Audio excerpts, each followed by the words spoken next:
பிரியமானவர்களே, ஆண்டவராகிய இயேசுவின் நாமத்தினாலே நாம் கர்த்தருடைய வார்த்தைக்காக இந்த வேளையில நாம் ஜெபிப்போம். சர்வவல்லமையுள்ள எங்கள் பிதாவே, ஆண்டவராகிய இயேசுவின் நாமத்தினாலே இந்த நாளிலும் கர்த்தாவே, சத்தியத்தையும் அறிவீர்கள், சத்தியம் உங்களை விடுதலையாக்கும் என்ற இந்த வார்த்தையின்படி ஒவ்வொருவருக்குள்ளும் கர்த்தாவே உம்மை அறிகிற அறிவினாலே இந்த வார்த்தை ஒவ்வொருவரையும் ஆசீர்வதிக்கத்தக்கதாக பலப்படுத்தும்படியாக உடைய கரங்களில் அர்ப்பணிக்கிறோம். ஆண்டவரே, ஸ்தோத்திர கர்த்தாவே, ஸ்தோத்திர கர்த்தாவே, ஸ்தோத்திரம் ஆண்டவரே, உம்மை உயர்த்துகிறோம் ஆண்டவரே. ஹல்லேலூயா, ஹல்லேலூயா. நீர் எங்களுக்கு வைத்திருக்கிற ஆண்டவரே சத்தியத்தின் வெளிச்சத்திற்காக நன்றி சொல்லுகிறோம் கர்த்தாவே. ஹல்லேலூயா, ஹல்லேலூயா.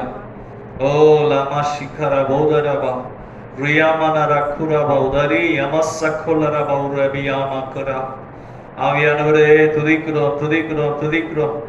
ஹல்லேலூயா. பலவீனமெல்லாம் நீங்கத்தக்கதாக, பிசாசுடைய கட்டுகள் எல்லாம் நிர்மூலமாக்கத்தக்கதாக கர்த்தராகிய இயேசுவின் நாமத்தில் ஹல்லேலூயா, ஹல்லேலூயா.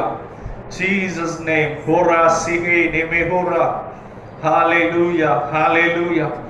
இயேசு கிறிஸ்துவின் வல்லமை. ஹல்லேலூயா. ஓ, பிசாசின் எல்லா தந்திரங்களும் கர்த்தராகிய இயேசுவின் நாமத்தில் கட்டி நாங்கள் நிர்மூலமாக்கி செபிக்கிறோம். மரணமே உன் கூர் எங்கே, பாதாளமே உன் ஜெயம் எங்கே என்று சொல்லி மரணத்தை வென்று உயிர் தெழுந்து கர்த்தராகிய இயேசுவின் நாமத்தில் நாங்கள் நன்றி சொல்லுகிறோம். ஆண்டவரே, இந்த கரத்திலே அர்ப்பணிக்கிறோம். நீர் மகிமைப்படுங்கப்பா. ஓ, ஆபிரகாமின் தேவன் எங்களுடைய தேவனாய் இருக்கிறீர், என்னுடைய தேவனாய் இருக்கிறீர். அதற்காக ஸ்தோத்திரம் கர்த்தாவே, இயேசுவின் நாமத்தில் பிதாவே. ஆமென், ஆமென். ஸ்தோத்திரம். நாம் எபிரேயரின் புஸ்தகம் 11ஆம் அதிகாரம், எபிரேயரின் புஸ்தகம் 11ஆம் அதிகாரம், அதிலே 8ஆம் வசனத்தை வாசிக்கலாம். எபிரேயரின் புஸ்தகம் 11ஆம் அதிகாரம், அதிலே 8ஆம் வசனத்தை வாசிக்கலாம். கர்த்தருக்கு மகிமை உண்டாவதாக. எபிரேயரின் புஸ்தகம் 11ஆம் அதிகாரம், அதிலே 8வது வசனம். விசுவாசத்தினாலே ஆபிரகாம் தான் சுதந்திரமாக பெறப்போகிற இடத்திற்கு போகும்படி அழைக்கப்பட்ட போது கீழ்ப்படிந்து தான் போகும் இடம் இன்னதென்று அறியாமல் புறப்பட்டு போனான். ஆண்டவருக்கு மகிமை உண்டாவதாக. பிரியமானவர்களே, இங்கு நாம் பார்க்கிறோம் ஆபிரகாமை குறித்து. தான் சுதந்திரமாக பெறப்போகிற இடத்தை, அந்த இடத்திற்கு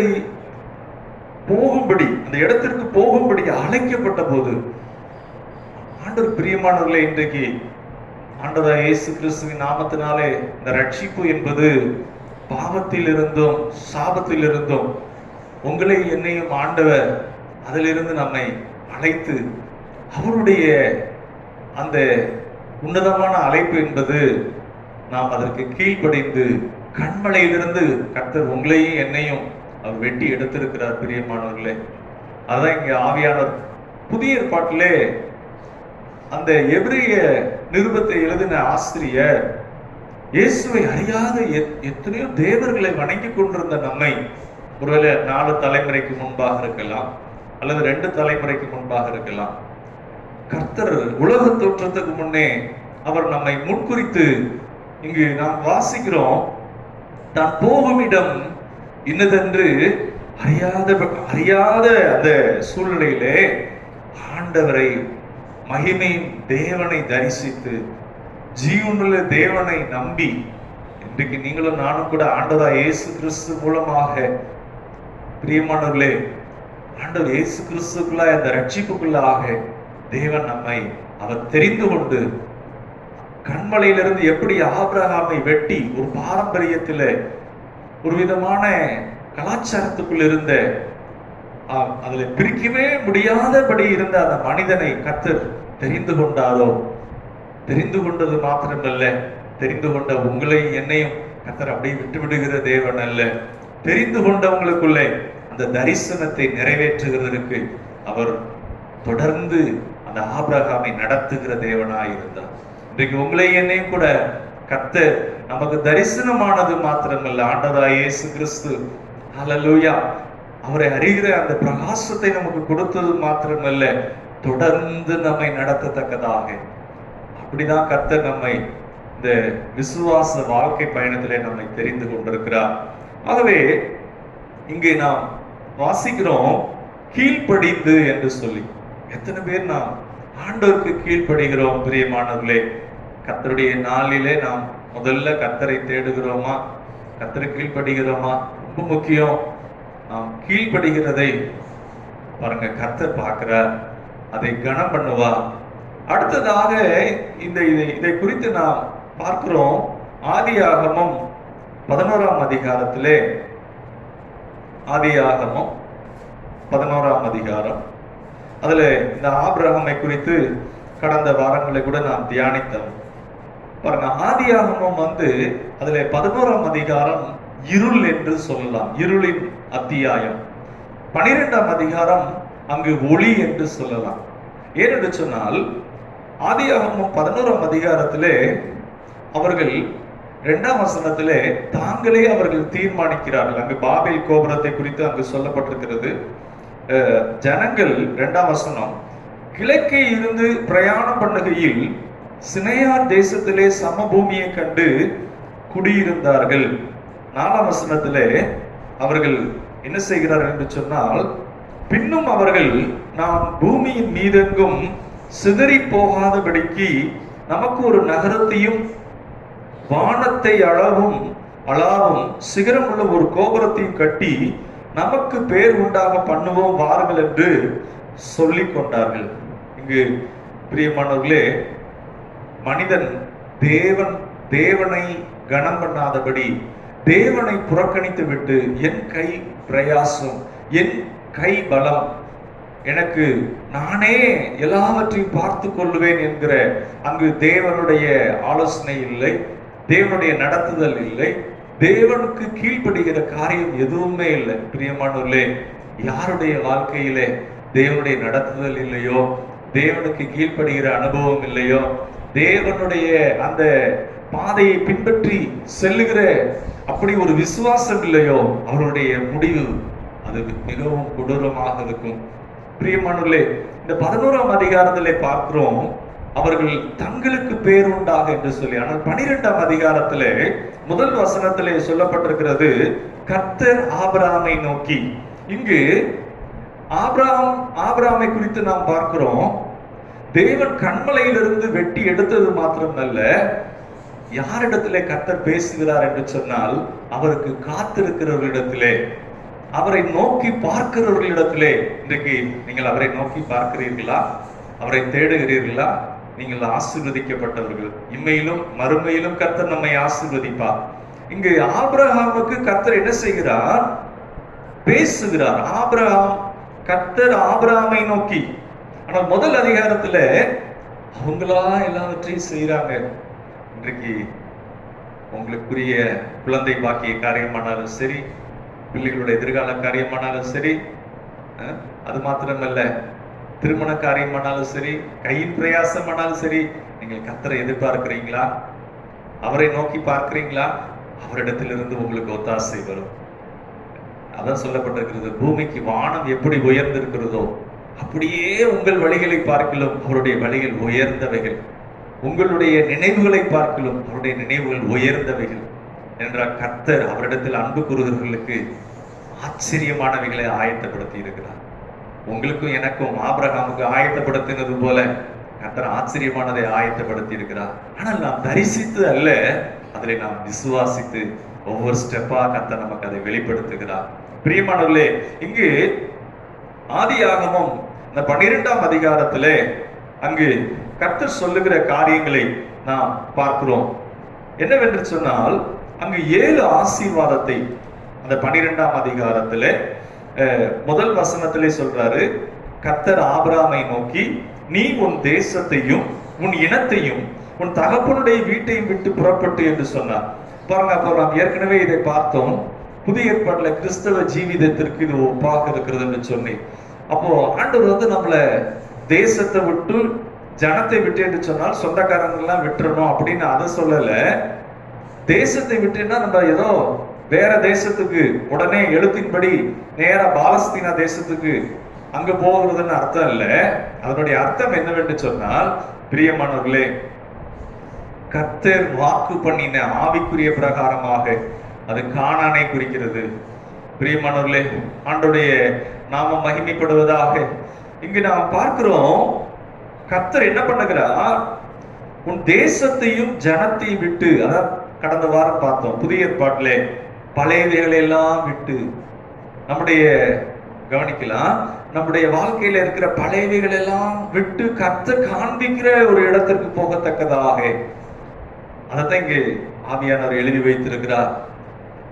கிறிஸ்தவ ஜீவியம் என்பது ஒருவன் கிறிஸ்துவுக்குள் இருந்தால் பழையவைகள் எல்லாம் ஒளிந்து போகத்தக்கதாக, நாம் பழைய வாழ்க்கைக்குள்ள திரும்ப போகும்படியாக அல்ல, அந்த புதியவைகளுக்குள்ளே முன்னேறி செல்லத்தக்கதாக. ஹல்லேலூயா, கர்த்தர் நமக்கு உதவி செய்வாராக. இங்கு ஆண்டவருக்கு மகிமையுண்டாவதாக.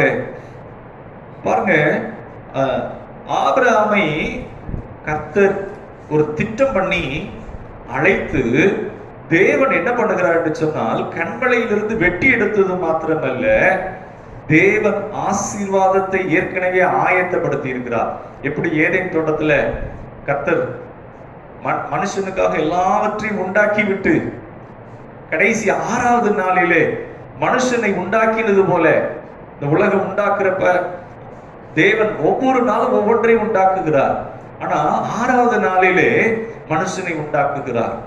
பாருங்க, அப்ப மனுஷனுக்காக எல்லாவற்றையும் ஆயத்தப்படுத்தி விட்டு மனுஷனை உண்டாக்கினது போல, இங்கு ஆபிரகாமை கர்த்தர் தெரிந்து கொள்ளும் முன்பாகவே அந்த மனுஷனுக்கான சகல காரியங்களையும் இந்த பூமியிலே நான் தெரிந்து கொண்ட அந்த மனிதன் இப்படியாக இருக்க வேண்டும் என்று சொல்லி தேசத்தை விட்டு ஜனத்தை விட்டு, பாருங்க, அது ஒரு செப்பரேட்டட் லைஃப்.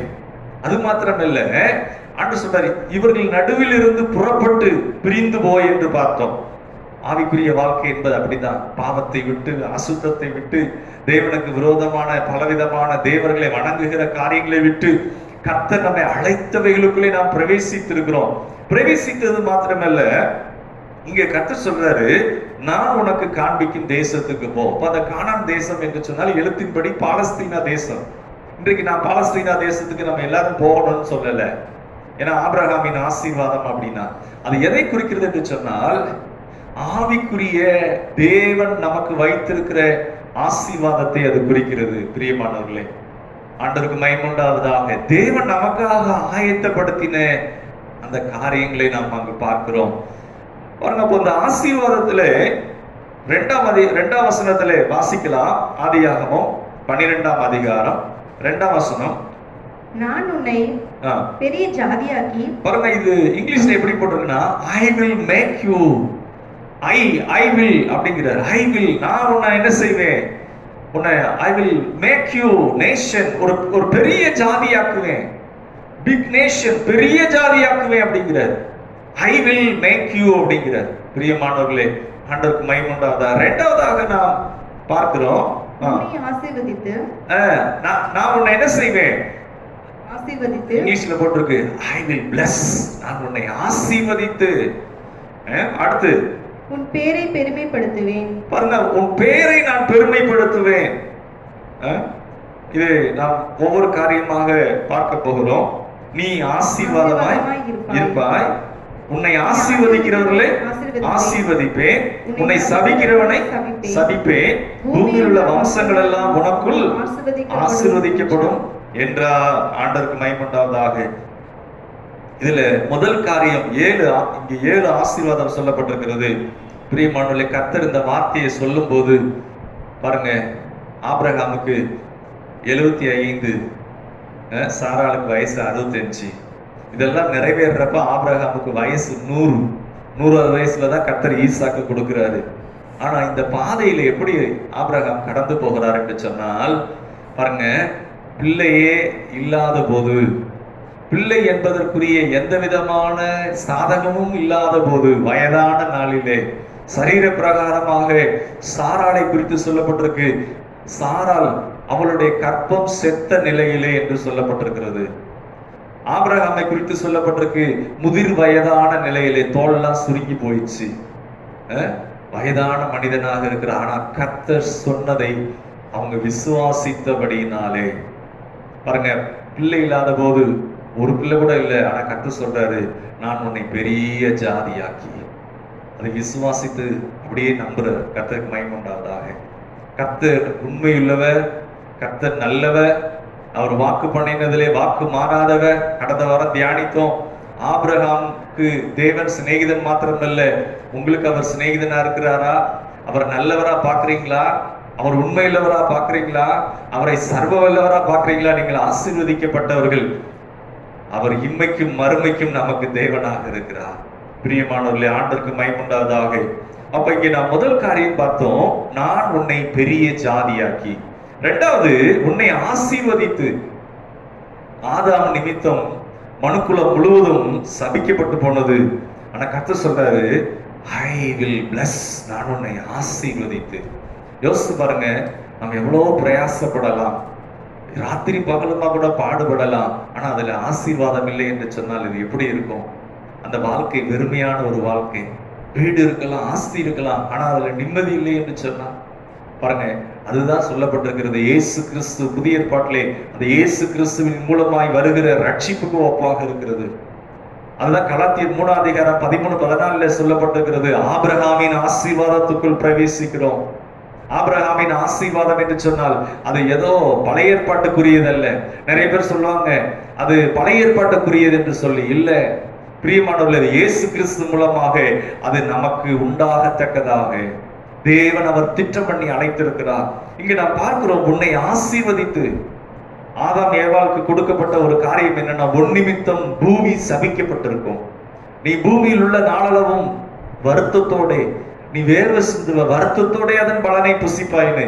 ஆனா கர்த்தர் சொல்றாரு, கர்த்தர் சொன்னபடி கீழ்ப்படுகிற அந்த மனிதனுக்கு வைத்திருக்கிற ஆசீர்வாதம், உன்னை நான் ஆசீர்வதித்து அப்படிங்கிற. எப்படி இருக்கு பாருங்க. சாபம் என்கிற இந்த பூமியில காரியங்களை பார்க்கிற மனுஷன் எழும்பவே முடியாது. தேவன் ஒரு மனுஷனுக்கு ஒரு வாசலை திறக்கவில்லை என்றால் யாராலையும் அதை திறக்க முடியாது பாருங்க. ஆனா கர்த்தர் சொல்றாரு, நான் உன்னை ஆசீர்வதித்து. ஆபிரகாமை மட்டுமல்ல பிரியமானவர்களே, கிறிஸ்து இயேசுக்குள்ளாக உங்களுக்கும் எனக்கும் அந்த ஆசீர்வாதம் உண்டாகத்தக்கதாக உங்களை ஆசீர்வதித்து, நம்மை ஆசீர்வதித்து. அடுத்ததாக நாம் பார்க்கிறோம், உன் பெயரை பெருமைப்படுத்துவேன். பாருங்க, ஆபிரகாம் உடைய அந்த பெயரை சொல்றதுல இன்றைக்கு யூதர்கள் எத்தனையோ வருஷம் ஆனாலும் அந்த யூத பாரம்பரியம், யூதர்கள் உலகத்துல பாருங்க எத்தனையோ வருடங்கள் ஆனாலும் இந்த ஆபிரகாம்ங்கிற அந்த பெயரை சொல்றதுல யூதர்கள் பெருமைப்பட்டாலும் ஆவிக்குரிய பிரகாரமாய் கிறிஸ்துக்குள்ள இருக்கிற நமக்கு இன்றைக்கும் அது தேவன் வைத்திருக்கிற ஒரு பெரிய ஆசீர்வாதமாக இருக்கிறது. ஆபிரகாமின் ஆசீர்வாதம் அது எங்களுடையது என்று சொல்லத்தக்கதாக அது பெரிய ஒரு ஆசீர்வாதமாக இருக்கிறது. ஏனென்றால் கர்த்தர் என்ன செய்கிறார் என்று சொன்னால், அந்த மனுஷனை சட்டத்தின்படி உயர்த்தி ஆசீர்வாதத்திற்கு என்று நியமித்து பாருங்க, மனுக்குலம் முழுவதையும் அதற்குள்ளாக ஆசீர்வாதமாக்கத்தக்கதாக இயேசு கிறிஸ்து மூலமாக அதை ஒரு முன்மாதிரியாக காண்பிக்கிறார். அடுத்ததாக பார்க்கிறோம், இங்கே உன் பெயரை பெருமைப்படுத்துவேன். உன் பெயரை பெருமைப்படுத்துற, ஐ லிஃப்ட் யுவர் நேம் அப்படிங்கிற. இங்கே நம்ம பார்க்கிறோம், நீ ஆசீர்வாதமாயிருப்பாய். ஆண்டவருக்கு மகிமை உண்டாவதாக. ஆசீர்வதித்து அப்படிங்கிறாரு. அடுத்து சொல்றாரு, நீ ஆசீர்வாதமாயிருப்பாய். உன்னை நான் புழுதியிலிருந்தும் குப்பையிலிருந்தும் தூக்கி உன்னை நான் உயர்த்துவேன். ஆசீர்வாதம் என்பது ஒரு சக்தி. நம்ம கீழே இழுத்து விடுகிற இருள் நிறைந்த ஒழுங்கினமான அப்படிப்பட்ட வெறுமையான இந்த பூமியிலே ஆண்டவர் சொல்றாரு, உனக்குள்ள கையின் பிரயாசத்தையும் உன் குடும்பத்தையும் உன்னுடைய பிள்ளைகளையும் உன்னுடைய போக்கையும் வரத்தையும் உன் சரீரத்துல நான் நல்ல தெய்வீக சுகத்தை கொடுத்து, அதான் சொல்றாரு இந்த வசனத்துல போட்டிருக்கு, நீ ஆசீர்வாதமா வியாதி இல்லாம. யோசிச்சு பாருங்க, சங்கீதம் 91 கடைசியில சொல்லப்பட்டிருக்கு, நீ திருப்தியாக புசிப்பாய் அப்படிங்கிற. வாழ்ற நாளில் நீடித்த நாட்களால் நான் உன்னை திருப்தியாக்கி. வாழ்றப்பயே எதுக்குடா வாழ்றோம், எப்படா அந்த உயிர் போகும், அப்படி இல்லை. வாழ்றப்பயே ஒரு திருப்தி. ஆண்டவரே நன்றி, ஆண்டவரே நீங்க கொடுத்த இந்த சுகத்துக்காக நன்றி. ஆண்டவரே நீர் கொடுத்த ஆண்டவரே இளைப்பாறுதலுக்காக நன்றி, சமாதானத்துக்காக நன்றி. அப்படி ஒவ்வொரு நாளிலும் கர்த்தர் ஒரு திருப்தியை தருவார். அதான் இங்கே சொல்லப்பட்டிருக்கு, நீ ஆசீர்வாதமாயிருப்பார். அது வேதனையா இல்ல, ஆசீர்வாதமாக ஆண்டவர் நமக்கு அதை உண்டாக்கி கொடுக்கிறார். அடுத்த வசனம் வாசிக்கலாம். ஆதியாகமம் 12ஆம் அதிகாரம் 3ஆம் வசனம். உன்னை ஆசீர்வதிக்கிறவர்களை ஆசீர்வதிப்பேன், உன்னை ஆசீர்வதிக்கிறவர்களை ஆசீர்வதிப்பேன். பாருங்க, இது ஒரு பெரிய காரியம். என்னவென்று சொன்னால், யாராவது உங்களை சபிச்சாங்கன்னா அவங்க நிலைமை பாவம். ஏன் தெரியுமா? உங்க மேல அந்த ஆபிரகாமின் ஆசீர்வாதம் என்கிற அந்த உடன்படிக்கை இருக்கிறது. என்ன சொல்லுகிறார் என்று சொன்னால், உன்னை ஆசீர்வதிக்கிறவர்களை ஆசீர்வதிப்பேன், உன்னை சபிக்கிறவர்களை நான் சபிப்பேன் என்று சொல்லுகிறார். யாராவது ஆண்டவருடைய நாமத்தினால கர்ஸ் பண்றாங்கன்னா, ஆண்டவருடைய நாமத்தினால நீங்க இருக்கிறதுனால உங்களை கர்ஸ் பண்றாங்கன்னா, கொஞ்ச நாள்ல அவங்க வாழ்க்கை பரிதாபமாக போகிறது. அதான் சொல்லப்பட்டிருக்கிறது, உன்னை ஆசீர்வதிக்கிறவர்களை நான் ஆசீர்வதிப்பேன். எப்படி உடன்படிக்கை பண்ணியிருக்கிறார்.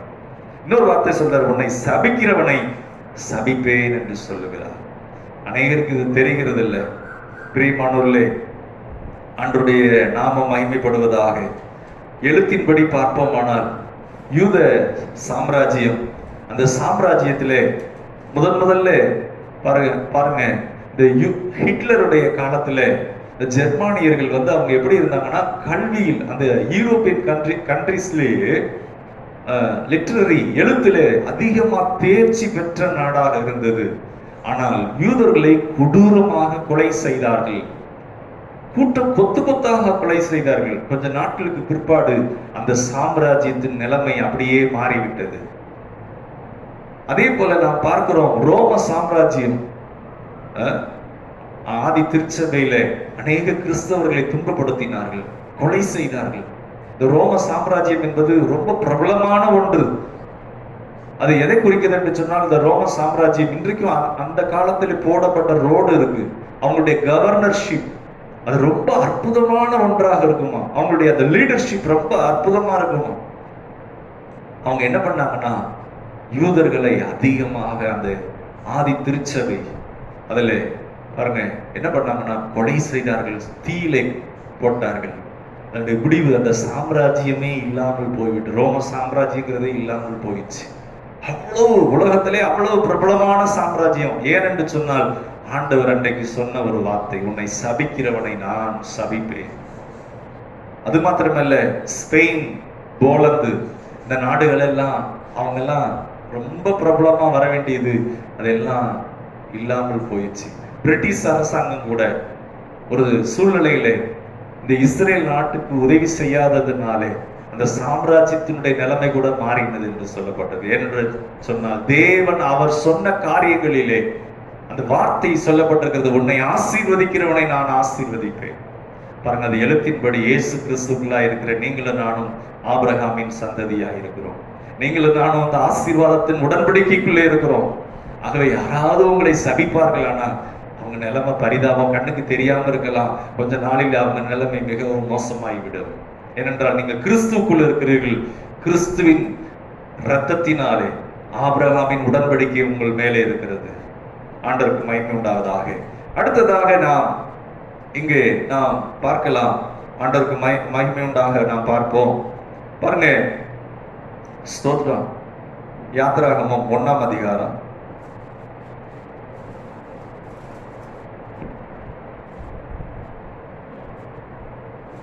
யாத்திராகமம் 1ஆம் அதிகாரம்.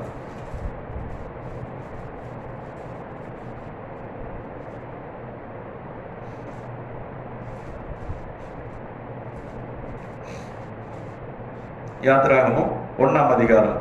இங்கு ஆண்டவருக்கு மகிமையுண்டாவதாக எபிரேயர்கள், அதாவது ஆபிரகாமுடைய சந்ததியாரை குறித்து நாம் இங்கு பார்க்கிறோம்.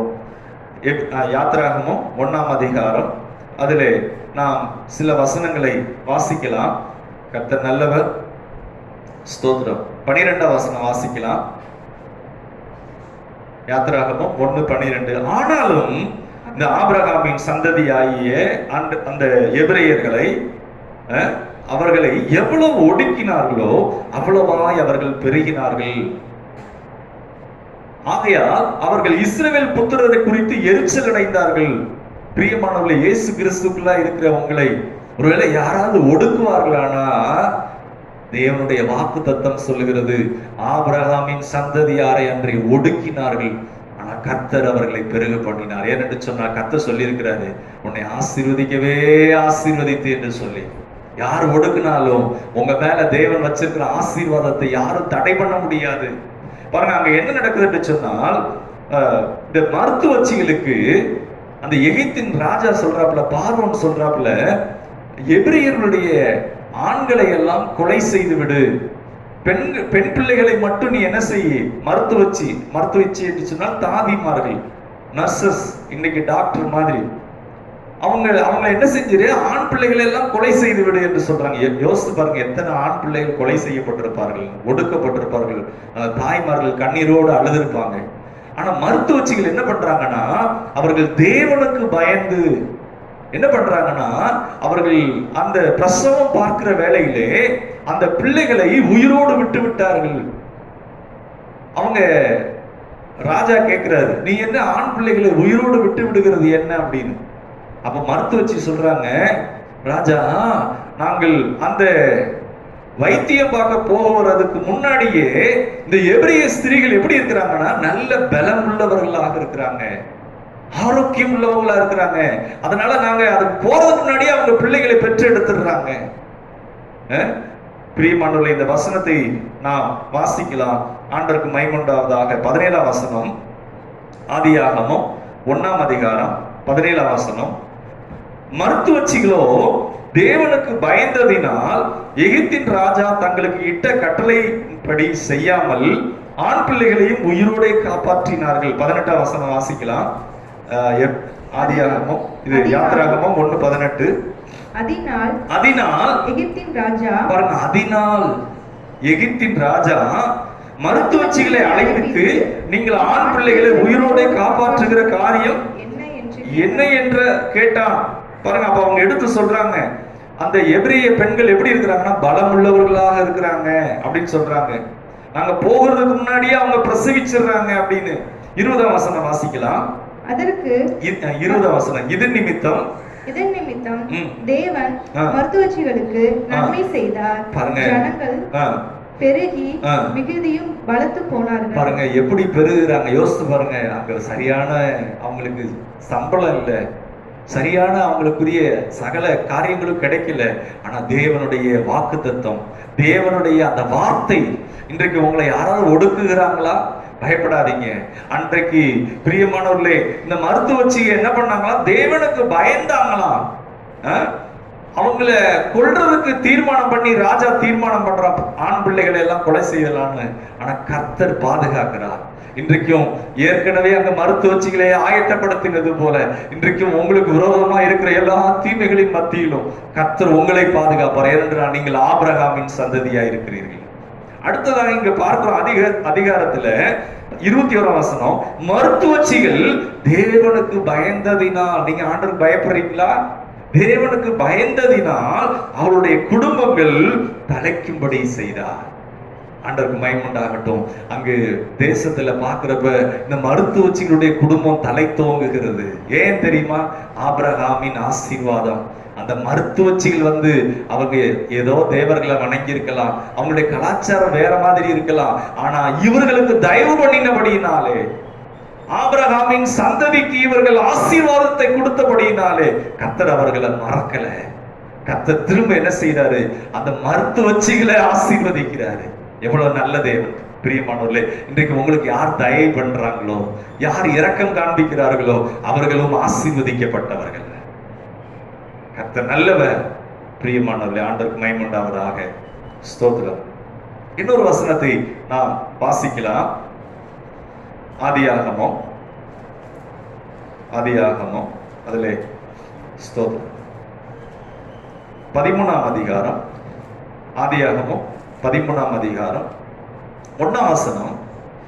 ஆபிரகாமும் அவன் மனைவியும் அவனுடனே உண்டான யாவும் அவனுடனே லோத்தும் எகிப்தை விட்டு தென் திசையில் வந்தார்கள். ஆண்டவருக்கு மகிமையுண்டாவதாக. பாருங்க, அங்கு ஆதியாகமம் 12ஆம் அதிகாரத்திலே அந்த சம்பவத்தை நான் வாசிக்கும்படியே கேட்டுக்கொள்கிறேன். 9ஆம் வசனம், ஆதியாகமம் 12:9.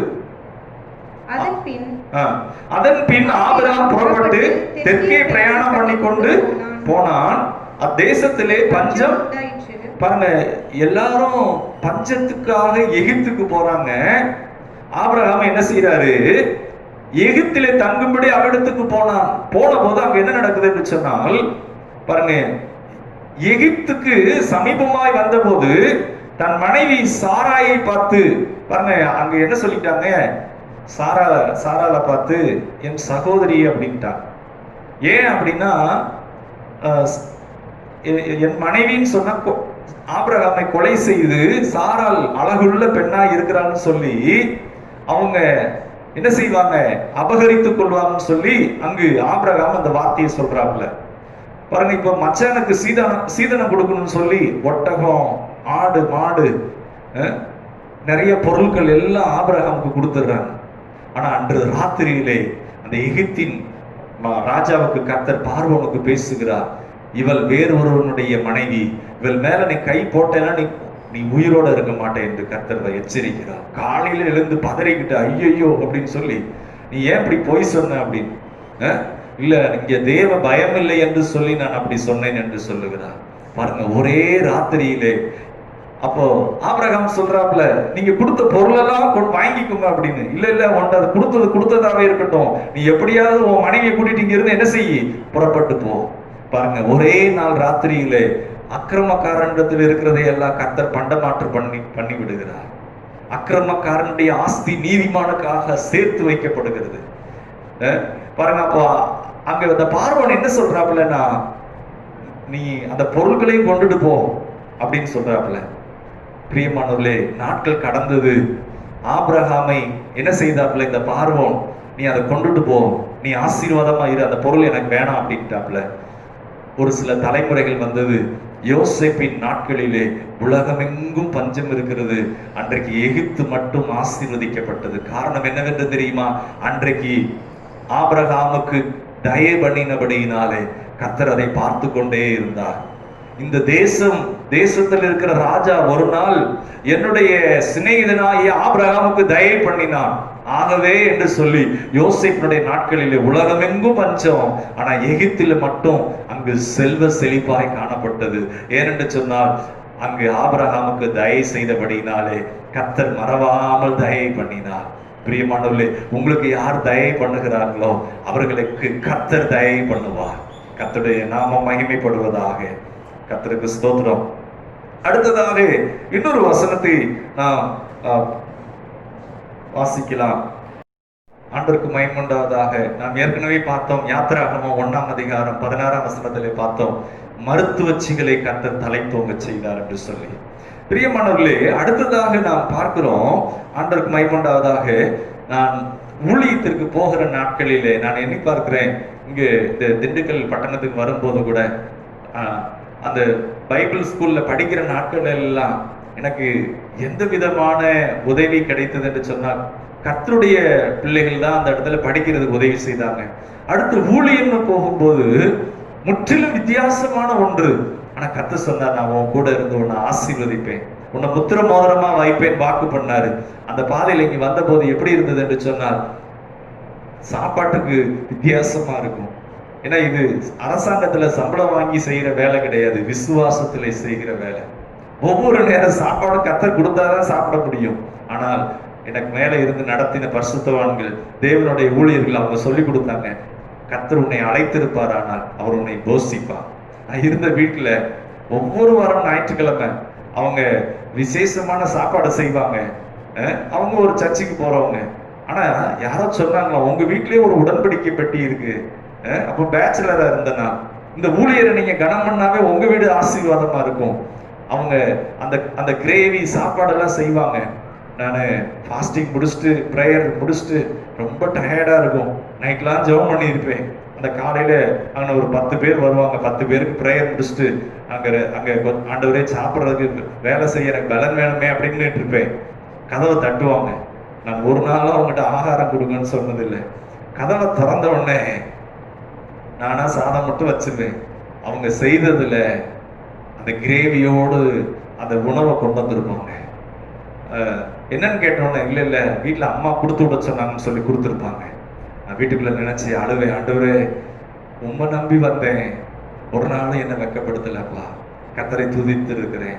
பாருங்க, இந்த ஆபிரகாமுடைய வாழ்க்கை அப்படிதான். தேசத்தை விட்டு, ஜனத்தை விட்டு. கிறிஸ்தவ ஜீவியம் என்பது என்னவென்று சொன்னால், நாம் அவர்கள் நடுவே இருந்து புறப்பட்டு பிரிந்து போய் அவருக்காக அர்ப்பணிக்கப்பட்ட ஒரு வாழ்க்கை. பாருங்க, அப்படி வாழ்கிறது தான் ஆபிரகாமின் ஆசீர்வாதம். ஆபிரகாம் ஆசீர்வாதத்திற்கு பின்னாடி போகல.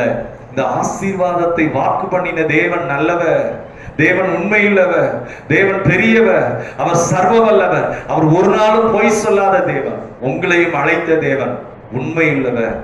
நீங்கள் ஆண்டவர் இயேசுவை பின்பற்றி வருகிறீங்களா? உங்கள் கண்ணீர் யாவையும் துடைப்பா, உங்கள் தேவைகளை சந்திப்பா, உங்களை வாழ வைப்பா. பாருங்க, அடுத்ததாக நான் பார்க்கிறோம் பாருங்க. அப்போ இன்னொரு ஒரே ஒரு சம்பவம் நல்ல ஞாபகம் இருக்கு எனக்கு. 2 வீலர் இருந்தது. ஊழியத்துக்குன்னு வரும்போது அதெல்லாம் வீட்டுல இது பண்ணிட்டு வந்தேன். அப்புறம் என்னுடைய பிரதர் அந்த வண்டியை எடுத்துக்கிட்டாரு. திரும்ப நான் கேட்டப்போ வீட்டுல வாங்கி தர மாட்டேன்ட்டாங்க. நீ ஏசுன்னு ஊழியத்துக்கு இப்படி போயிட்டேன்னு சொல்லிட்டு இதா இருந்தது.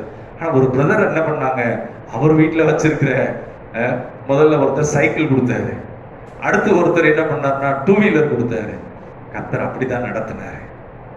இங்கு ஊழியம் என்று சொன்னா எல்லாம் கடினமா இருக்கும், எல்லாம் கஷ்டமா இருக்கும் இல்ல. இங்கு மருத்துவச்சிகளை தேவன் ஆயத்தப்படுத்தினது போல நான் நினைப்பேன், ஆண்டவர்கள் அறியாத யாரோ ஒரு சிலர் நமக்காக கர்த்தர் அங்க ஆயத்தப்படுத்தி வைத்திருப்பார். அவங்க மூலமா கர்த்தர் நம்மளை விசாரிப்பார். அந்த நிச்சயம் எனக்குள்ள இருந்தது. அப்படிதான் இங்கு மருத்துவச்சிகளை கொண்டு கர்த்தர் போஷித்தார். ஏனென்று சொன்னால் அந்த குடும்பம் தலைத்தோங்க அவர்களுக்காக தேவன் ஆபிரகாமின் ஆசீர்வாதத்தை அந்த எபிரேய ஸ்திரீகளுக்கு, அந்த பெண்களுக்கு உதவி செய்ததினாலே கர்த்தர் ஆசீர்வதித்தார். அடுத்து இன்னும் நாம் பார்க்கிறோம், இஸ்ரவேல் ஜனங்கள் எகிப்திலிருந்து வெளியே வரும்போது ஆண்டவருக்கு மகிமையுண்டாவதாக பாருங்க, அந்த செங்கடலிலே கர்த்தர் என்ன பண்ணுகிறார் சொன்னால், அவர்கள் உலர்ந்த தரையில் நடக்கிறது போல நடந்து வருகிறார்கள். ஆனால் அதே செங்கடலிலே அந்த பார்வோனும் அவர்களுடைய இராணுவமும் கர்த்தருடைய ஜனங்களை ஒடுக்கி அவர்களை அழிக்க நினைத்த போது கர்த்தர் அங்கு எழும்புகிறார். என்ன செய்கிறார் என்று சொன்னால், அதே செங்கடலிலே அவர்கள் மாண்டு போகிறார்கள். இராணுவமும் அந்த ரதங்களும் அது எல்லாம் செத்ததாக, அங்க இருக்கிற அந்த போர் வீரர்கள், அந்த எகிப்தியர்கள் எல்லாம் பிரேதங்களாக. அந்த இராணுவ வீரர்கள்லாம் எப்படி இருப்பாங்க? பலசாலி. ஆனா இவங்க கைகள்ல ஒண்ணும் இல்லை. ஆனா கர்த்தருடைய ஓங்கிய புயமும் பலத்த கரமும் அங்கு நீட்டப்பட்டது. ஆண்டவருக்கு மகிமை உண்டாவதாக. அதே போல எரிகோ பட்டணம், ராகாப் என்கிற ஒரு ஸ்திரீயை நாம் பார்க்கிறோம். அவள் அந்நிய தேசத்துல, அங்கு அவள் ஒரு பாவியான ஸ்திரீ, வேவு பார்க்க போனவங்க, அந்த வேவு பார்க்க போனவர்களுக்கு உதவி செய்தபடியினாலே கர்த்தருக்கு மகிமை உண்டாவதாக அவளையும் அந்த ராகாப் என்கிற ஸ்திரீயும் அவளுடைய குடும்பத்தையும் கர்த்தர் பாதுகாத்தார். அது மாத்திரமல்ல பிரியமானவர்களே, அந்த கானானியர் அப்படின்னு சொன்னா, நீங்க நம்ம அதுல வரலாறு ஆராய்ச்சி பண்ணி வரலாற்று புஸ்தகத்துல பார்க்கும்போது அவர்கள் செய்த பாவத்திற்கு அளவே இல்லையா. அதனாலதான் கர்த்தர் என்ன பண்றாரு, அந்த கானான் தேசத்தை அழித்து அதை கர்த்தருடைய ஜனங்களுக்காக அந்த தேசத்தை பார்த்து வைத்திருக்கிறார். ஒரு வேத தேவனுடைய மனுஷன் சொல்றாரு, எத்தனையோ தேசங்களை பார்த்து எது நலமான தேசம் என்று சொல்லி பார்த்துதான் கர்த்தர் அந்த கானானை கொடுத்தார். கர்த்தர் பார்த்ததிலே பெஸ்டானது எதுன்னு பார்த்து, பாலும் தேனும் ஓடுகிற நலமான தேசம் பாருங்க. அப்போ இன்னைக்கு அது எழுத்தின்படி ஒரு பாலஸ்தீனா என்று அர்த்தம். அங்க போனா துப்பாக்கி வச்சிட்டு இருப்பாங்க. அது அல்ல, இயேசு கிறிஸ்துக்குள்ளாக தேவன் நமக்கு ஆயத்தப்படுத்தின நல்ல தேசம், தேவன் விசாரிக்கிற தேசம், தேவன் ஒவ்வொரு நாளும் நம்மை நடத்துகிற தேசம். அதுதான் அது ஆவிக்குரிய அர்த்தமாக இருக்கிறது. கர்த்தருக்கு மகிமை உண்டாவதாக.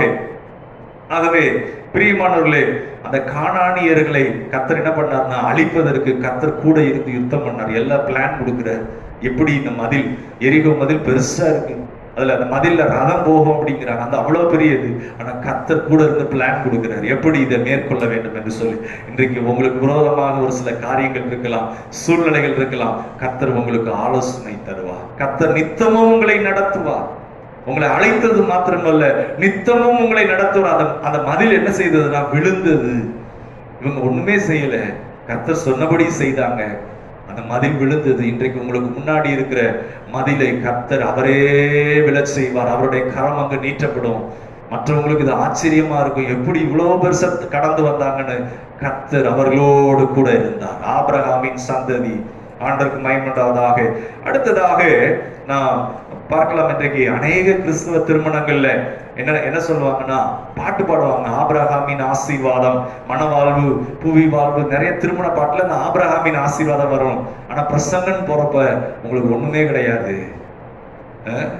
பாருங்க, யோசித்து பாருங்க, கல்யாணத்துல அவங்களுக்கு என்ன இருக்கும்னா, இனிமேல் எப்படி சம்பாதிச்சு குடும்பத்தை நடத்த போறோம், எப்படி இந்த பூமியில வெற்றியா வாழ போறோங்கிற கவலை இருக்கும். அவங்களுக்கு என்ன சொல்லணும்னா ஒண்ணுமே கிடையாதுங்கிறது இல்ல, வெறும் ரட்சிக்கப்பட்ட உங்களுக்கு பரலோகம் தான்ங்கிறது இல்ல, ஆபிரகாமின் ஆசீர்வாதம். தேவனுடைய நோக்கத்திற்காக, அந்த ரட்சிப்புக்குள்ளாக தேவன் அந்த ஆசீர்வாதத்தை ஆயத்தப்படுத்தி இருக்கிறார். இந்த பூமியில வெற்றிகரமாய் வாழ்வதற்காக கர்த்தருடைய அந்த திட்டம், அதுதான் தேவன் நமக்கு வாக்கு பண்ணி கொடுத்திருக்கிறார். பிரியமானவர்களே, ஆண்டவருக்கு மகிமையுண்டாவதாக.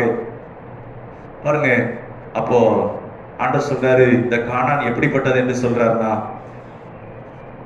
நீ நடாத திராட்சை தோட்டம், நீ பிரயாசப்படாத ஒளிவ தோப்பு, நீ வெட்டாத துறவு, சகல வசதிகளுடன் கூடிய அந்த வீடு, இதெல்லாம் நான் உனக்காக ஆயத்தப்படுத்தி வச்சிருப்பேன் அப்படிங்கிற.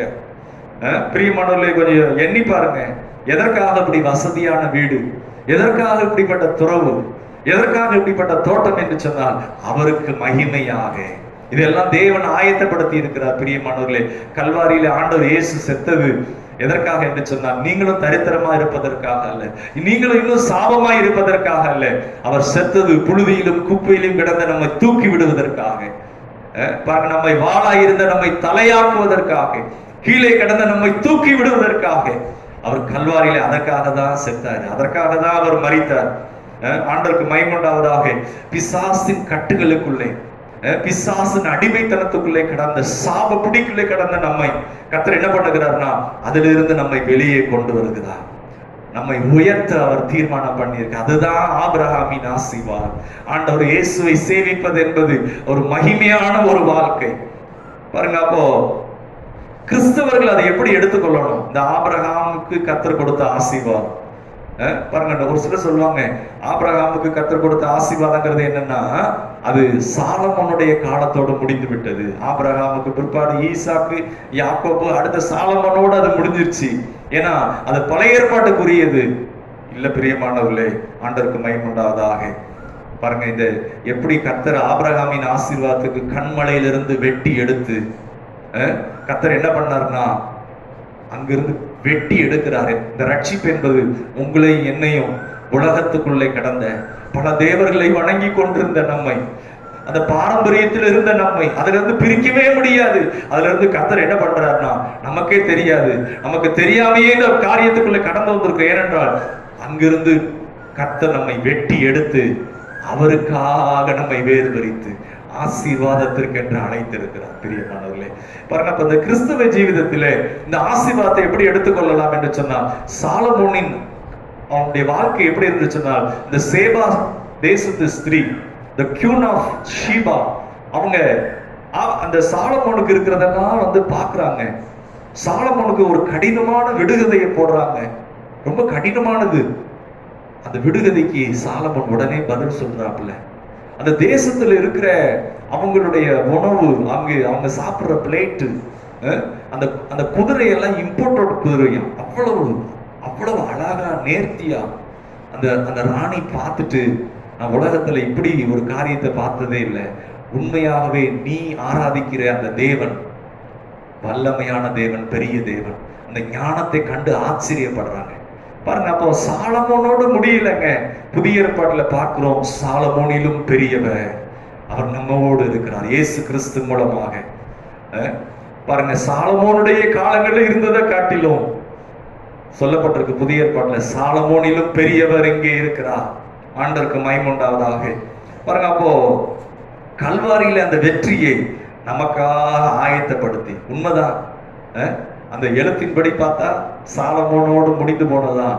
ஆனா ஆவிக்குரிய பிரகாரமாக கலாத்தியர் 3ஆம் அதிகாரம் கடைசியில வாசிக்கிறோம், கிறிஸ்து இயேசுவின் கல்வாரி புண்ணியத்தினாலே நீங்களும் நானும் ஆபிரகாமின் ஆசீர்வாதத்துக்குள் பிரவேசிக்கிறோம்.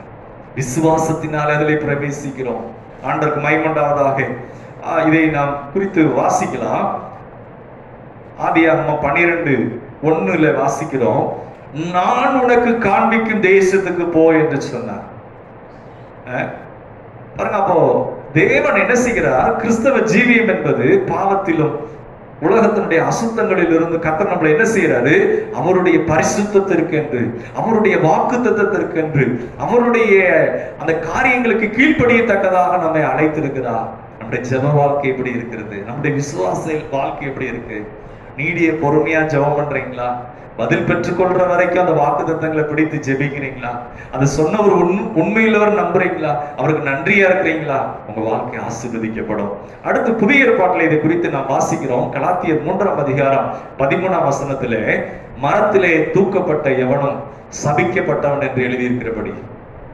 பாருங்க, பழைய ஏற்பாட்டில் இருக்கிறத அந்த நிருபத்தை எழுதினவர், பழைய ஏற்பாட்டில் இருக்கிறத இந்த கலாத்தியர் நிருபத்தை எழுதின பவுல அப்போஸ்தலர் சொல்றாரு. பாருங்க, பழைய ஏற்பாட்டோடு முடிந்து விடுகிற ஒன்று அல்ல. அந்த கலாத்தியர் நிருபத்தை எழுதின பவுல் சொல்றாரு, இந்த பழைய ஏற்பாட்டெல்லாம் நல்ல கரைத்து குடித்தவர், அந்த பாரம்பரியத்திலே இருந்தவர். அவர் சொல்றாரு, மரத்திலே தூக்கப்பட்ட எவனும் சபிக்கப்பட்டவன் என்று எழுதியிருக்கிறபடி கிறிஸ்து நமக்காக சாபமாகி நியாயப்பிரமாணத்தின் எல்லா சாபத்திற்கும் நம்மை நீங்களாக்கி மீட்டுக் கொண்ட. யோசித்து பாருங்க, நியாயப்பிரமாண சாபம்னா உபாகமம் 28:15 கடைசி வரைக்கும் இருக்கு. உன்னுடைய உயிர் கடைசி போகிற வரைக்கும் கொள்ளை நோயினால நீ அப்படியே வாழ்வ, உன்னுடைய சரீரத்தை வியாதியினால நீ பாதிக்கப்படுவ, அதெல்லாம் சாபம்னு போட்டிருக்கு. கடன் பிரச்சனையினாலேயே நீ வாழ்ந்துகிட்டு இருப்ப, சாபம் போட்டிருக்கு. யோசித்து பாருங்க. ஆனா கர்த்தராகிய இயேசுவின் நாமத்தினாலே அந்த சாபம் வேரோடு அறுக்கப்படுகிறது. சாபம் அதுக்கு ஒரு முடிவு கட்டுகிறார் இயேசு கிறிஸ்து. அதுதான் ஆசீர்வதிக்கப்பட்ட ஒரு வாழ்க்கை. நான் எண்ணி பார்க்கிறேன், நான் ரட்சிக்கப்பட்ட அந்த நாளிலே, ஆரம்ப நாளிலே எனக்கு ஒரு தரிசனம் கொடுத்தார். என்னுடைய இருதயத்துக்குள்ளே ஒரு கருப்பான ஒன்று பந்து மாதிரி அப்படியே சுத்தி வருது. அது ரொம்ப வேதனையா இருக்கு. அந்த பந்து எங்கெல்லாம் போது என்னை போட்டு அழுத்துது. ஆனா ரட்சிக்கப்பட்ட அந்த விஷன் காமிச்சாரு, அந்த கருப்பா இருக்கிறத கர்த்தர் எடுத்து போட்டாரு. எனக்குள்ள ஒரு ரட்சிப்பின் பாத்திரத்தை வைத்தார். நிரம்பி நிரம்பி வழிகிறதை காண்பித்தார். எனக்கு அன்னைக்கு அந்த நாள் புரியல. அந்த நிரம்பி நிரம்பி வழிகிறத பாக்குறப்ப அதை நான் தாகமா குடிக்கிறேன். அது எனக்கு அவ்வளவு திருப்தியை உண்டாக்குகிறது. உங்கள் வாழ்க்கையில் வெறுமை இருக்கா? உங்க வாழ்க்கையில இருள் இருக்கா? அதுதான் அந்த ஆண்டவர் என்ன செய்கிறார்னு சொன்னால், கல்வாரியில் அதை எடுத்து போடுகிறார். அவருடைய அந்த ஆசீர்வாதம், ரட்சிப்பின் ஆசீர்வாதத்தை உள்ளே வைக்கிறார். ஆண்டவருக்கு மகிமை உண்டாவதாக. இதை குறித்து நாம் வாசிக்கலாம். மத்தேயு 11:28. மத்தேயு 11:28 அதை வாசிக்கிறேன். வருத்தப்பட்டு பாரம் சுமக்கிறவர்களே, நீங்கள் எல்லாரும் என்னிடத்தில் வாருங்கள், நான் உங்களுக்கு இளைப்பாறுதல் தருவேன். ஆண்டவருக்கு மகிமை உண்டாவது. யோசிச்சு பாருங்க, ராத்திரி பகல வேலை பார்த்து ஒரு இளைப்பாறுதலே இல்லைன்னா எப்படி இருக்கும்? அதுதான் சாபம். கடவுளுடைய ஆசீர்வாதம் இல்லை என்று சொன்னால் அந்த வாழ்க்கை எப்படி இருக்கும் என்று சொன்னால் அது வேதனையான ஒன்று. கடவுளுடைய ஆசீர்வாதம் இல்லை என்று சொன்னால் அது வேதனையான ஒன்று. யோசித்து பாருங்க, இரவும் பகலும் நம்ம பாடுபட்டு, அது இரவும் பகலும் பாடுபட்டு அது நமக்கு வேதனையா இருக்குமானால் எப்படி இருக்கும்? யோசித்து பாருங்க. அதான் இங்க சொல்லப்பட்டிருக்கு. அந்த கர்த்தர் சொல்றாரு, பாரம் சுமக்கிறவர்களே நீங்கள் என்னிடத்திலே வாருங்கள், நான் உங்களுக்கு இளைப்பாறுதல் தருவேன் என்று சொல்லுகிறார். இளைப்பாறுதல் என்று சொன்னால் ரெஸ்ட். ஆண்டவருக்கு மகிமை உண்டாவதாக. நமக்கு ஒரு ரெஸ்ட் கொடுக்கிறார் கர்த்தர். எப்படி இருக்கும் பாருங்க. எல்லாம் இருக்கு, வீடு இருக்கு, ஆஸ்தி இருக்கு, ஆனா மனசுல ஒரு சமாதானமே இல்லை என்று சொன்னால் எப்படி இருக்கும்? ஆனா ஆண்டவர் சொல்றாரு, அந்த வசனத்துல நான் வாசிக்கிறோம். மத்தேயு 11:29 நான் சாந்தமும் மனத்தாழ்மையுமா இருக்கிறேன், என் நுகத்தை உங்கள் மேல் ஏற்றுக்கொண்டு என்னிடத்தில் கற்றுக்கொள்ளுங்கள், அப்பொழுது உங்கள் ஆத்துமாக்களுக்கு இளைப்பாறுதல் கிடைக்கும். ஆண்டவர் சொல்றாரு, இளைப்பாறுதல் கிடைக்கும். கர்த்தருடைய நாமம் மகிமைப்படட்டும். குடும்பம் இருக்கு, ஆனா அதுல சந்தோஷம் இல்லைன்னா எப்படி இருக்கும்? வாழ்க்கை இருக்கு, ஆனா அது வேஸ்ட் போல இருக்கு அப்படின்னா எப்படி இருக்கும்? ஆனா ஆண்டவர் இயேசு என்ன தருகிறார் என்று சொன்னால் இளைப்பாறுதலை தருகிறார். ஆண்டவர் இயேசு கிறிஸ்து இளைப்பாறுதலை தருகிறார். அதை குறித்து நம்ம பழைய ஏற்பாட்டில் பார்க்கிறோம். ஆதியாகமம் 2 கர்த்தர் என்ன பண்ணுகிறார் என்று சொன்னால் 6 நாள் அவர் என்ன செய்யறாருன்னா மனுஷனுக்காக எல்லாவற்றையும் ஆயத்தப்படுத்துகிறார். கவனிக்கலாம், 6 நாள் ஆயத்தப்படுத்திட்டு 6வது நாளிலே மனுஷனை உண்டாக்குகிறார். ஆனா 7வது நாள் அப்படின்னா என்னவென்று சொன்னால் ரெஸ்ட், தேவன் இளைப்பாறுகிறார். பாருங்க, மனுஷனை உண்டாக்கிட்டு முதல் காரியம் என்ன சொல்றாருன்னா, இன்னைக்கு உனக்கு ஓய்வு நாள் அப்படிங்கிறார். ஓய்ந்திரு அப்படிங்கிறார். அப்ப ஓய்ந்திருன்னா என்னன்னா, நீ சோம்பேறியா இரு, வேற வேலையை செய்ய வேணாம் அப்படின்னு அர்த்தமா? இல்ல, ஆண்டவர் சொல்றாரு, உனக்காக நான் யாவையும் செய்து முடிச்சிருக்கிறேன். இந்த நாள்ல நீ என்ன செய், அதை நினைத்து கொண்டு நீ அந்த வாரத்தின் முதலாம் நாளிலே அந்த ஓய்வு நாள் முடிச்சு அடுத்த நாள் வரும்போது நீ பிரயாசப்படும் போது கர்த்தர் எனக்காக இந்த பூமியில எல்லாவற்றையும் ஆயத்தப்படுத்தி இருக்கிறார். நான் பிரயாசப்பட போறேன், அதை கர்த்தர் ஆசீர்வதிக்க போகிறார். யோசிச்சு பாருங்க, தேவன் மனுஷனுக்காக எல்லாவற்றையும் ஆயத்தப்படுத்தி இருக்கிறார். இன்றைக்கு இயேசு கிறிஸ்து மூலமாக உங்களுக்கு தேவையான சமாதானம், உங்களுக்கு தேவையான ஆசீர்வாதம், உங்களுக்கு தேவையான சுகம், அதையெல்லாம் கல்வாரியிலே இயேசு ஆயத்தப்படுத்தி இருக்கிறார்.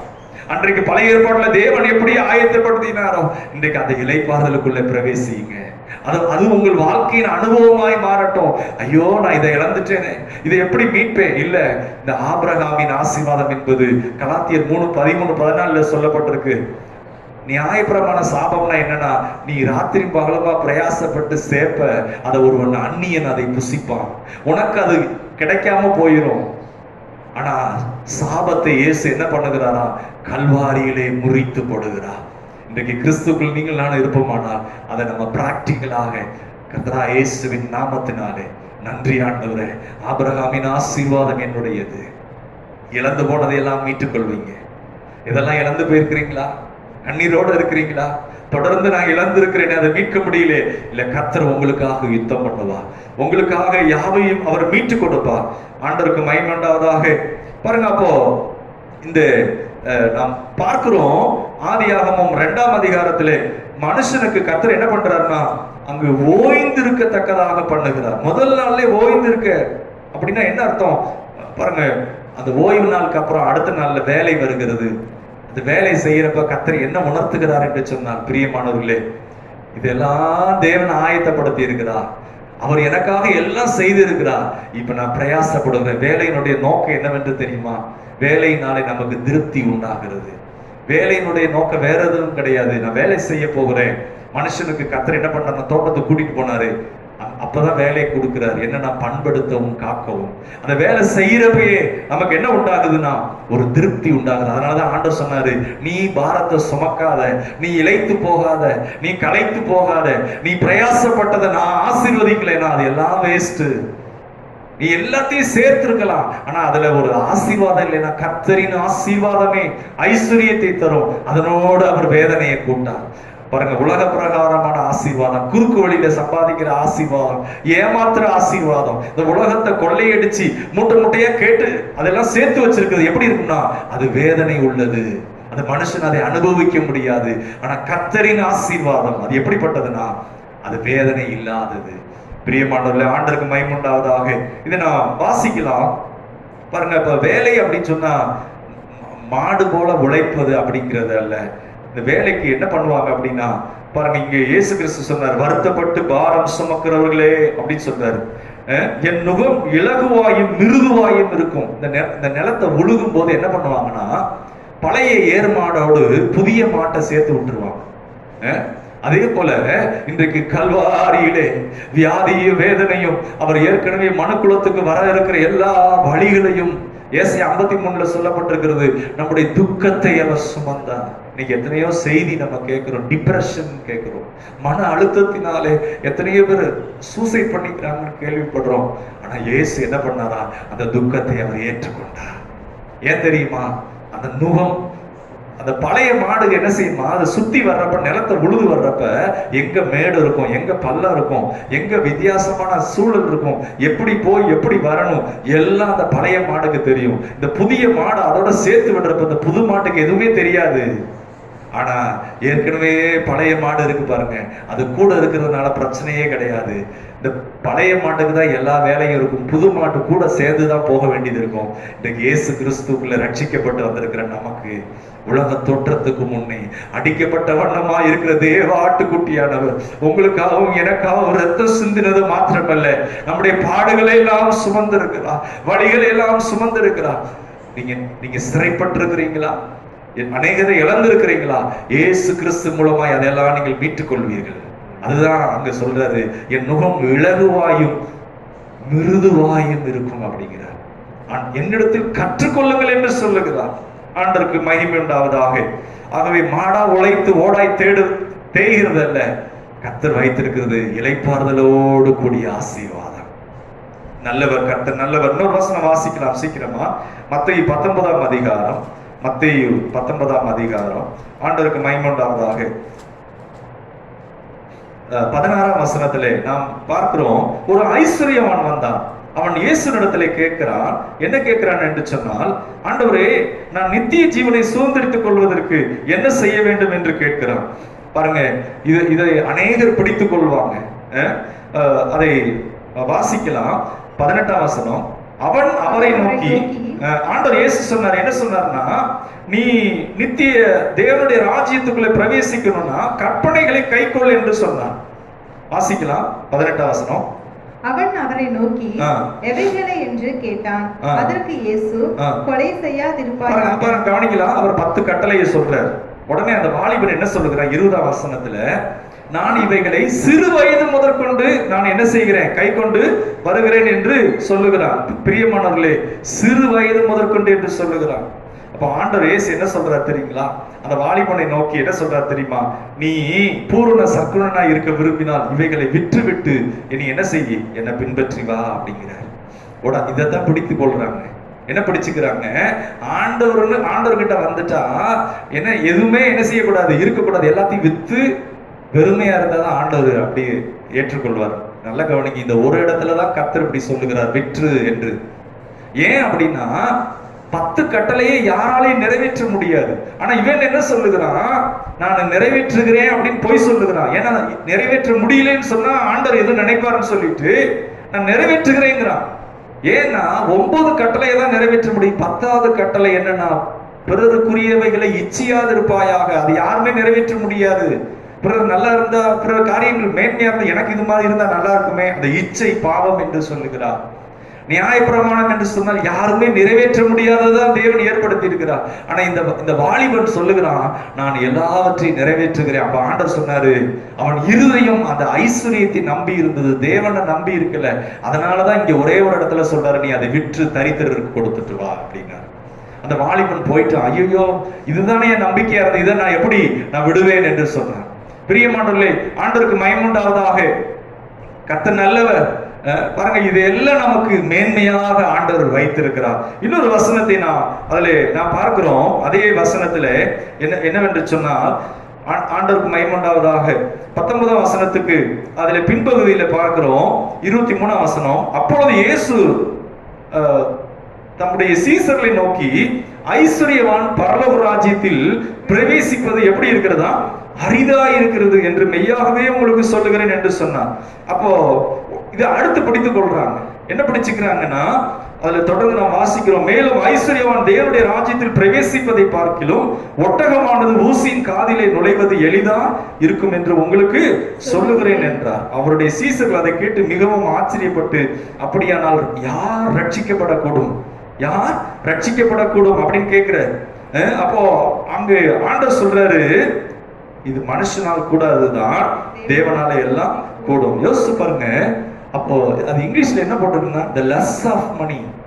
எல்லா ஐஸ்வர்யமானையும் ஆண்டவர் சொல்லல. சகைவ ஆண்டவர் சொன்னார், இன்றைக்கு இந்த வீட்டுக்கு ரட்சிப்பு வந்தது என்று சொன்னார். சகைவ அதுக்கு அந்த இடத்துல என்ன பண்ணார்னா, ஆண்டவரே நான் 4 மடங்கு திருப்பி கொடுக்குறேன்னு சொன்ன உடனே அந்த மனுஷனை என்ன பண்றாருன்னா, இன்றைக்கு இந்த வீட்டுக்கு ரட்சிப்பு வந்தது.